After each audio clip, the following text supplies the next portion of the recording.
नमस्कार। राजा महेंद्र प्रताप यूनिवर्सिटी का 5th semester का सेकंड पेपर 30 नवंबर को हुआ था, लेकिन मैं अपलोड नहीं कर पाई, थोड़ा लेट हो गई, उसके लिए माफ़ी चाहूँगी।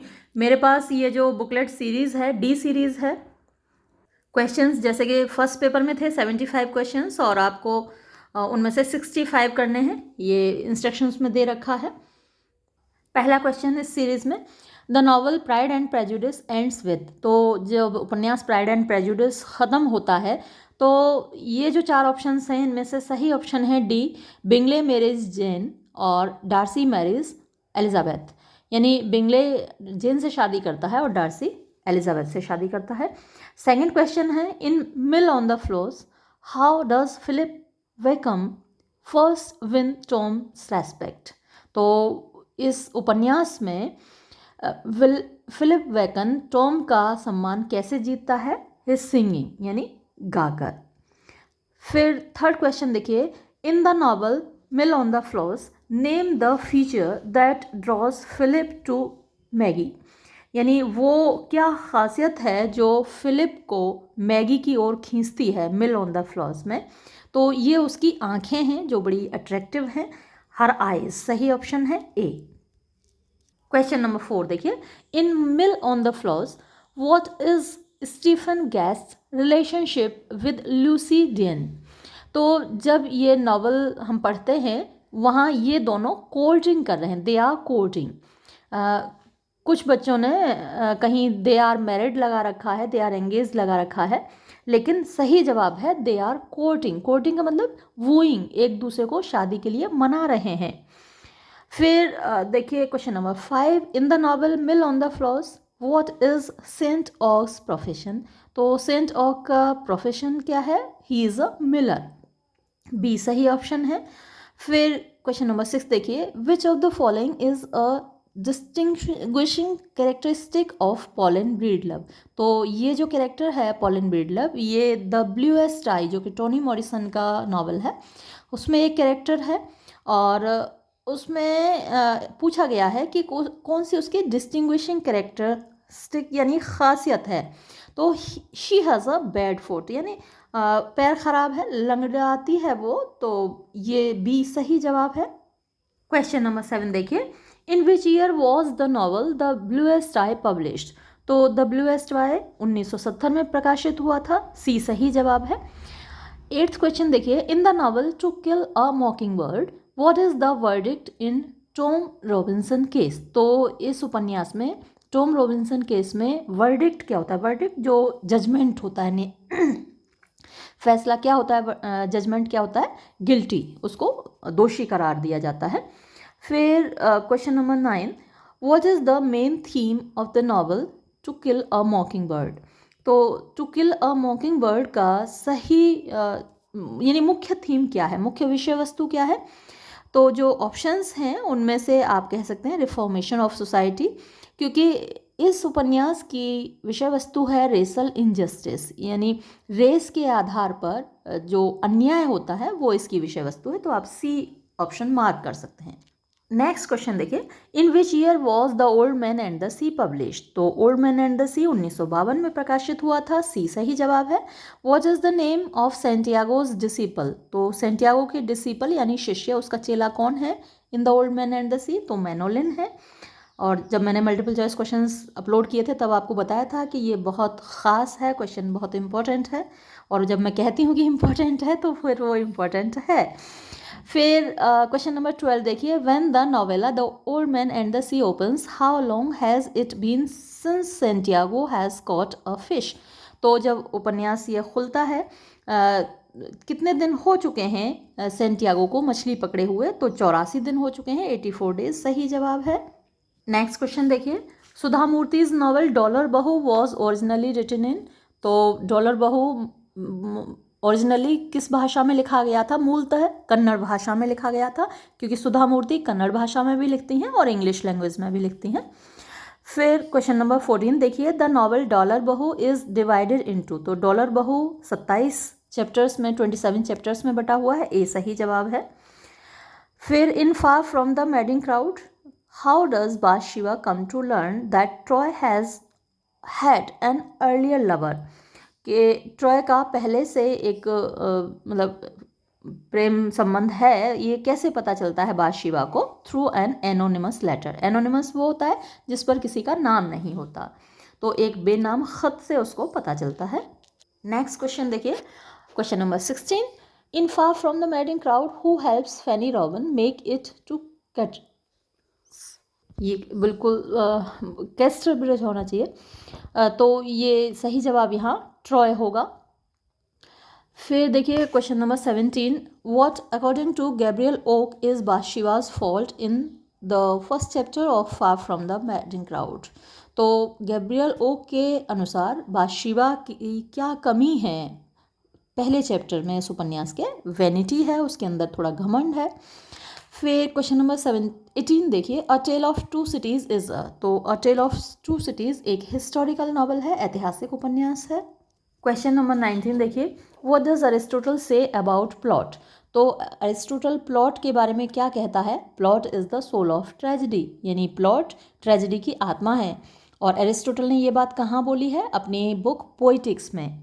पोइटिक्स पढ़ लीजिएगा, मैंने पूरी अपलोड की हुई है। फिर देखिए question number 20। Which of the following is true about characterization. Characterization के बारे में क्या सही है? Characters should be true to nature, यानी कैरेक्टर्स ट्रू टू नेचर होने चाहिए, जैसे यथार्थ दिखने चाहिए, यानी आर्टिफिशियल नहीं दिखने चाहिए। फिर question number 21। Which of the following narrative techniques became famous in the early part of 20th century. 20वीं शताब्दी के प्रारंभ में इनमें से कौन सी नैरेटिव टेक्निक फेमस हुई थी, प्रसिद्ध हुई थी? तो स्ट्रीम ऑफ कॉन्शियसनेस टेक्निक है जो काफ़ी फेमस हुई, और मिसेस डैलोवे में ये टेक्निक यूज़ हुई है, जेम्स जॉयस के यूलिसिस में यूज़ हुई है। ये सबसे ज़्यादा फेमस नॉवेल्स हैं इस टेक्निक के, स्ट्रीम ऑफ कॉन्शियसनेस नॉवल के। फिर क्वेश्चन नंबर 22 देखिए, which of the following elements can be used in a comic novel.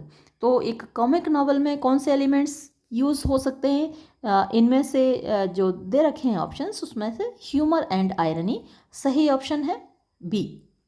Question number 23 देखिए, which of the following English storytellers is related to picaresque novel.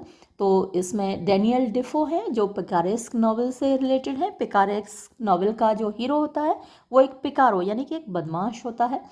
फिर the term Gothic novel comes from. तो Gothic novel जो term है वो Gothic architecture से आया है।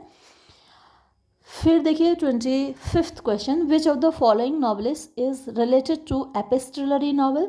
तो इनमें से कौन सा उपन्यास एपिस्टलरी नॉवल से रिलेटेड है? सैमुअल रिचर्डसन है। सैमुअल रिचर्डसन का बहुत ही फेमस उपन्यास है पैमेला, याद रखिएगा, ये भी एग्जाम में पूछा जा सकता है। सैमुअल रिचर्डसन का पैमेला एक एपिस्टलरी नॉवल है, और एपिस्टलरी नॉवल का मतलब जो खत के रूप में लिखा जाता है उपन्यास। और आपके सिलेबस में जो एपिस्टलरी नॉवल है वो है अरविंद अडिगा का द वाइट टाइगर, उस पर मैंने 2 वीडियो अपलोड की हैं, ज़रूर देख लीजिएगा। फिर question number 26, which of the following novelist comes within the range of regional novel to some extent. तो इनमें से कौन सा उपन्यासकार है जो कि रीजनल नॉवल के रेंज में आता है? तो थॉमस हार्डी है, क्यों? वेसेक्स नॉवेल्स उसी के हैं। एक पर्टिकुलर जगह के बारे में लिखता है जिसका नाम है वेसेक्स, तो थॉमस हार्डी यहाँ सही ऑप्शन है। और यहाँ ये जो फ्रेज़ है टू सम एक्सटेंट, ये तो बिल्कुल ही यूज़लेस है। वो तो कुछ हद तक, टू सम एक्सटेंट का मतलब होता है कुछ हद तक। कुछ हद तक क्या, पूरी तरीके से वो तो रीजनल नॉवलिस्ट है। क्वेश्चन नंबर 27 देखिए, what is the other name of junk fiction. तो उसको जॉनरा फिक्शन भी बोलते हैं, ए सही जवाब है। फिर नहीं, सही जवाब नहीं है, मैंने ये गलत मार्क किया है। ये आना चाहिए बोगस फिक्शन इसमें, है ना। जंक कबाड़ होता है ना, तो बोगस उससे सही मैच कर रहा है, तो कबाड़ फिक्शन बोगस फिक्शन होना चाहिए, सी सही जवाब होगा। फिर देखिए, who is regarded as the first writer of utopian fiction. तो पहला राइटर यूटोपियन फिक्शन का थॉमस मूर को माना जाएगा। सर थॉमस मूर की बुक है यूटोपिया। फिर देखिए question number 29, which great revolution is in the background of a tale of two cities. तो a tale of two cities की पृष्ठभूमि में कौन सी रिवॉल्यूशन है? तो फ्रेंच रिवॉल्यूशन है। 1789 में हुई थी। वो डेट ज़रूर याद कर लीजिएगा, मैं कई बार आपको बताती हूँ। दो डेट्स याद रखिए, 1789 फ्रेंच रिवॉल्यूशन और 1798 पब्लिकेशन ऑफ लिरिकल बैलेड्स। ये दो डेट्स हमेशा एग्जाम में आती हैं, हर साल आती हैं। फिर देखिए, which of the following terms is applied to Thomas Hardy as a novelist. तो टॉमस हार्डी पर अप्लाई किया जाता है कौन सा टर्म? Wessex novelist. और अभी पीछे बात हुई थी ना रीजनल नॉवलिस्ट, और मैंने आपको बताया था कि वो वेसेक्स एक जगह है जिसके बारे में लिखता है, इसीलिए उसको रीजनल नॉवलिस्ट कहा जाता है। नेक्स्ट क्वेश्चन देखिए 31। In which magazine did the contents of the novel far from the madding crowd were published by Thomas Hardy. तो कॉर्नहिल मैगजीन में ये एक सीरीज के रूप में प्रकाशित हुई थी। फिर what is the social status of Gabriel Oak the hero of the novel far from the madding crowd. तो वो गैब्रियल ओक जो कि हीरो है far from the madding crowd का, वो एक शेफर्ड है यानी चरवाहा है। फिर to whom does Bathsheba write in jest valentine note. तो बाथशेबा किसके लिए लिखती है? बोल्डवुड के लिए लिखती है वैलेंटाइन नोट। क्वेश्चन नंबर 34 देखिए, which of the following terms is applied to Jane Austen. तो जेन ऑस्टिन के लिए इनमें से कौन सा टर्म अप्लाई किया जाता है? 2 इंचेस ऑफ आइवरी, यानी उन्होंने थोड़ा सा लिखा है। उनकी जो सीन होता है उनके नॉवेल्स का वो लिमिटेड होता है, लेकिन बहुत अच्छी क्वालिटी का होता है, तो इसलिए उसको 2 इंचेस ऑफ आइवरी कहा जाता है। आइवरी एक प्रेशस चीज़ है, हाथी दांत है, कीमती होता है, तो उसकी चाहे 2 इंचेस ही हों लेकिन वो बहुत कीमती होती हैं। तो जेन ऑस्टिन की जो राइटिंग्स हैं, जो उनके वर्क्स हैं, जो उनकी रचनाएं हैं, वो बहुत प्रेशस हैं, आइवरी की तरह, भले ही थोड़ी हैं। फिर देखिए, what was the first title given to the novel Pride and Prejudice. तो प्राइड एंड प्रेजुडिस को ये शीर्षक मिलने से पहले जो शीर्षक दिया गया था वो फर्स्ट इम्प्रेशन शीर्षक दिया गया था। सी सही जवाब है। फिर 36 question number, what is the profession of Mister Collins who comes to the Bennet family with the intention of marrying one of the daughters of Mister Bennet. तो मिस्टर बेनेट की बेटियों में से एक से शादी करने के इरादे से मिस्टर कॉलिंस आते हैं। उनका प्रोफेशन क्या है, उनका व्यवसाय क्या है? तो वो एक क्लर्जीमैन है। सी सही जवाब है। फिर क्वेश्चन नंबर 37 देखिए, which century does George Eliot belong to. तो जॉर्ज एलियट 19th सेंचुरी को बिलोंग करती हैं। Which of the following events figure in the novel mill on the Floss. तो मिल ऑन द फ्लॉस में कौन सी घटनाएं हैं जो केंद्र में हैं? Napoleonic wars. फिर देखिए, in which year did Toni Morrison receive the Nobel prize for literature. तो टोनी मॉरिसन को नोबेल प्राइज लिटरेचर का 1993 में मिला। क्वेश्चन नंबर 40 देखिए, which of the following themes does not appear in Toni Morrison's novels. तो Toni Morrison के novels में इनमें से कौन सी थीम नहीं मिलती है? जेंडर आइडेंटिटी उसमें है, रेस टेंशन उसमें है, सेक्सिज्म उसमें है, फार्मर्स प्रॉब्लम हमें कम ही देखने को मिलती हैं, तो इसमें हम जो मार्क करेंगे, बाकी तीनों चीज़ें तो बहुतायत में हमको देखने को मिलती हैं, तो हम इसमें सी को मार्क करेंगे। फिर देखिए, where does the setting of the novel the bluest eye take place. तो ब्लूएस्ट टाई की घटनाएं कहाँ घटित होती हैं? लॉरेन में घटित होती हैं। ए सही जवाब है। Question number 42, which of the following is true in relation to Nelle Harper Lee. तो एन अमेरिकन नॉवलिस्ट, तो वो हार्पर ली एक अमेरिकन नॉवलिस्ट हैं। ये सी सही जवाब है। फिर क्वेश्चन नंबर 43 देखिए, in which country was Ernest Hemingway sent as the American army ambulance officer. तो अर्नेस्ट हेमिंगवे का सपना था आर्मी में जाने का, लेकिन उनको आर्मी में नहीं लिया गया था, कह के कि भाई उनकी आई साइट ठीक नहीं है। ये मैंने मल्टीपल चॉइस क्वेश्चंस जब अपलोड किए थे तो उसमें ये क्वेश्चन भी था, उनको क्यों रिजेक्ट कर दिया गया था, और ये अभी भी इम्पोर्टेंट है सवाल आपके लिए।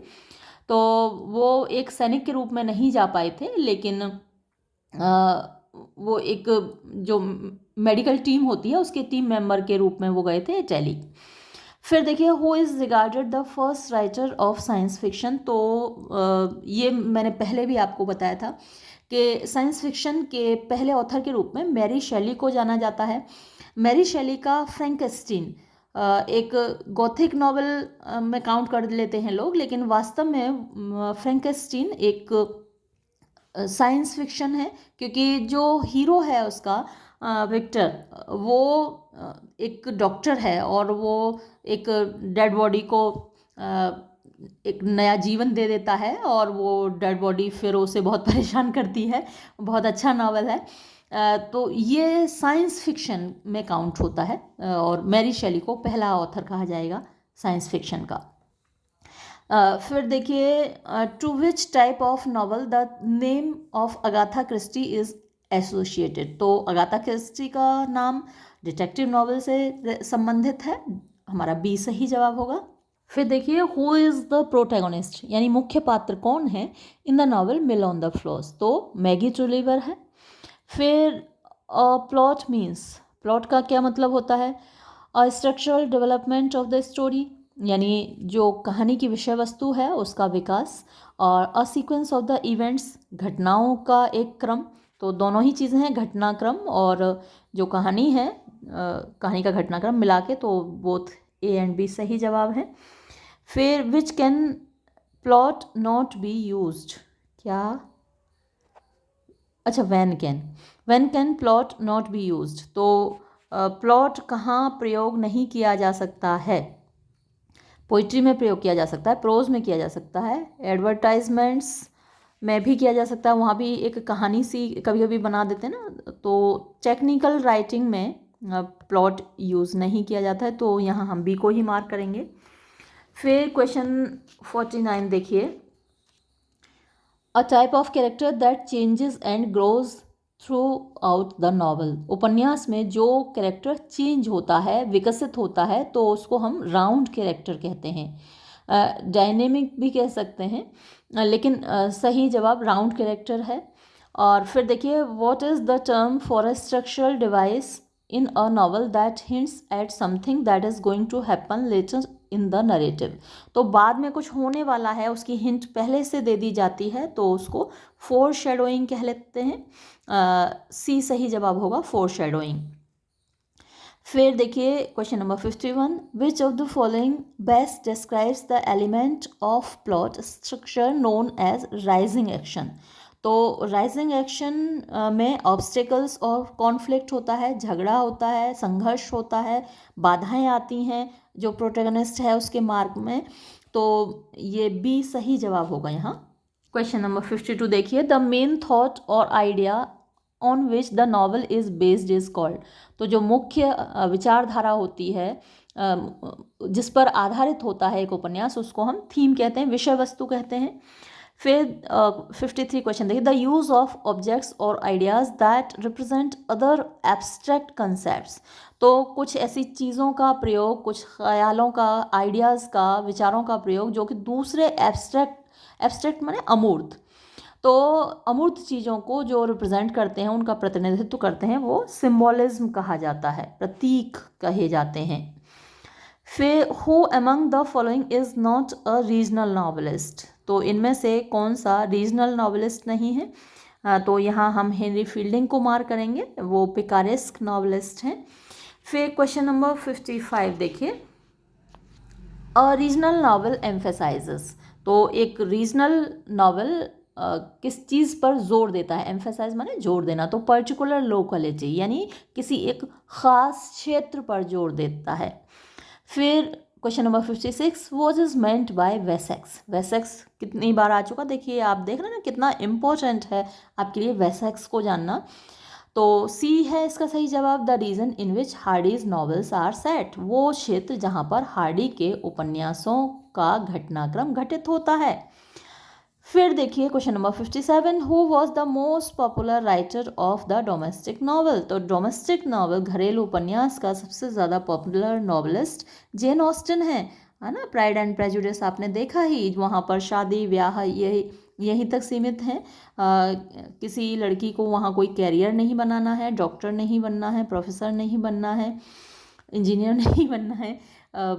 तो ये उनके एम नहीं है लाइफ में, यानी उनको घर बसाना है, ये मुख्य उद्देश्य है। तो वो डोमेस्टिक नॉवल है, और जेन ऑस्टन इसकी सबसे ज़्यादा जानी मानी लेखिका हैं। फिर देखिए हु रोट पैमेला, देखो आ गया ना, मैंने ये इतना इम्पोर्टेंट है रिचर्डसन के पैमेला को जानना आपके लिए। एपिस्टलरी नॉवल है रिचर्डसन्स पैमेला, तो किसने लिखा, ये रिचर्डसन ने लिखा है। फिर देखिए who is the father of Indian English novel, तो इंडियन इंग्लिश नॉवल के फादर के रूप में मुल्क राज आनंद का नाम लिया जाता है। फिर देखिए what is the primary focus of detective novel, तो डिटेक्टिव नॉवल में जो प्राइमरी फोकस रहता है वो मिस्ट्री पर रहता है, रहस्य, राज, सस्पेंस, तो बी सही जवाब होगा। क्वेश्चन नंबर 61 देखिए, which of the following is a famous science fiction series created by Frank Herbert, तो ये ड्यून सीरीज है। फिर a character who remains the same through out the entire story, तो जिस कैरेक्टर में पूरी कहानी में कोई बदलाव नहीं आता वो कैरेक्टर क्या कहलाता है, फ्लैट कैरेक्टर कहलाता है। देखिए कितना ब्लर हो रहा है, आप लोग फ़ोटो खींच के मुझे भेजते हैं, मैंने कई बार रिक्वेस्ट की है कि आप एक साफ़ क्लियर पीडीएफ बनाकर मुझे भेज दिया करें, बहुत दिक्कत आती है, प्रिंट आउट दो दो तीन तीन बार निकालने पड़ते हैं।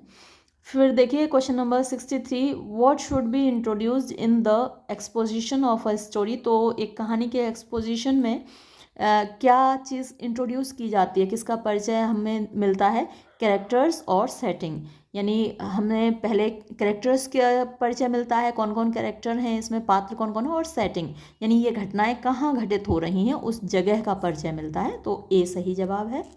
चलिए पूरा पेपर ख़त्म होने को आया तब ये थोड़ा सा साफ यहाँ हुआ है। What is the literary term for direct speech between two और मोर कैरेक्टर्स कॉल्ड, तो जो डायरेक्ट बातचीत होती है दो कैरेक्टर्स के बीच में उसको डायलॉग बोलते हैं। फिर देखिए question number 65, narrative writing is, तो नरेटिव राइटिंग में ये सभी हैं, स्टोरी भी है, something made up, true story about an event that really happened, तो ऑल ऑफ द अबव सही जवाब होगा। फिर देखिए question number 66, what is the primary focus of metafiction, तो मेटाफिक्शन का जो प्राइमरी फोकस होता है वो सेल्फ रिफ्लेक्शन पर होता है, यानी मेटाफिक्शन अपने आप के बारे में बताता है, कहते हैं ना novel about novel, fiction about fiction, तो यहाँ जो सही जवाब है वो सी होगा, फिक्शन अबाउट फिक्शन मेटाफिक्शन होता है, तो सी सही जवाब है। फिर देखिए क्वेश्चन नंबर 67, ये है who is the author of the famous utopian novel, ये तो देखो दो बार रिपीट हो गया, सर टॉमस मूर का यूटोपिया है। फिर where was Charles Dickens born, तो चार्ल्स डिकेंस पोर्ट्समाउथ में पैदा हुए थे। फिर देखिए a popular setting for science fiction is, तो साइंस फिक्शन की पॉपुलर सेटिंग देखिए द फ्यूचर, आपने देखा हो ना टाइम मशीन बनाते हैं, भविष्य में चले जाते हैं, भविष्य में जाके भविष्य बदल देते हैं, कई सारी फिल्में इंग्लिश फिल्में हैं बड़ी मज़ेदार होती हैं, भविष्य में चले जाते हैं और भविष्य बदल देते हैं, पास्ट में जाके ये तो बहुत, जो एंड गेम मूवी आई थी उसमें पास्ट में जाके वो थेनोस से लड़ाई करते हैं और पास्ट को ही चेंज कर देते हैं, तो ये पास्ट फ्यूचर कहीं भी चले जाते हैं साइंस फिक्शन में। आउटर स्पेस में जाते हैं, अल्टरनेटिव यूनिवर्स यानी एक ऐसा ब्रह्मांड होता है जो हमारे ब्रह्मांड की तरह दूसरा ब्रह्मांड होता है, तो ऑल ऑफ द अबव इसका सही जवाब है।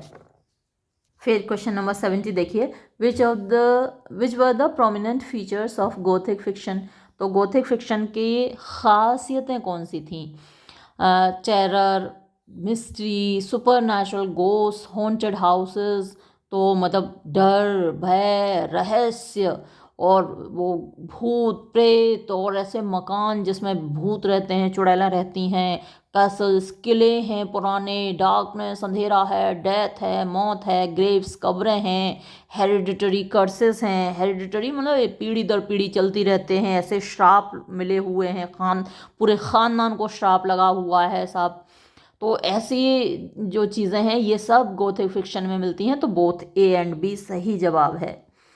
फिर देखिए who is the father of epistolary novel in English, तो यहाँ फादर एपिस्टलरी नॉवल का रिचर्डसन ही होगा, तो सी सही जवाब होगा। फिर देखिए question number 72, who is the father of regional novels in English, तो रीजनल नॉवेल्स के फादर के रूप में वॉल्टर स्कॉट को जाना जाता है, सही जवाब बी होगा। फिर question number 73, in Pride and Prejudice the Bennet family lives in the village of, तो लॉन्गबोर्न गांव में रहते हैं ये लोग। फिर Lady Catherine de Bourgh in the novel Pride and Prejudice in Darcy's, तो प्राइड एंड प्रेजुडिस में लेडी कैथरीन डी बोरो वो डार्सी की कौन लगती हैं, आंट हैं, चाची लगती हैं।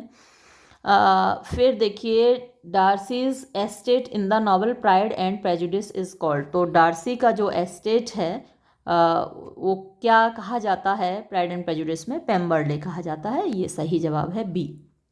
तो ये था क्वेश्चन पेपर। बाकी जिनके नहीं हुए हैं वो एक बार वीडियोस देख लें मेरे, मल्टीपल चॉइस क्वेश्चंस सभी मैंने अपलोड किए हैं, सारे नॉवेल्स के अपलोड किए हैं, वो आपके लिए हेल्पफुल रहेंगे। और क्वेश्चन पेपर देखना तो हमेशा हेल्पफुल रहता ही है।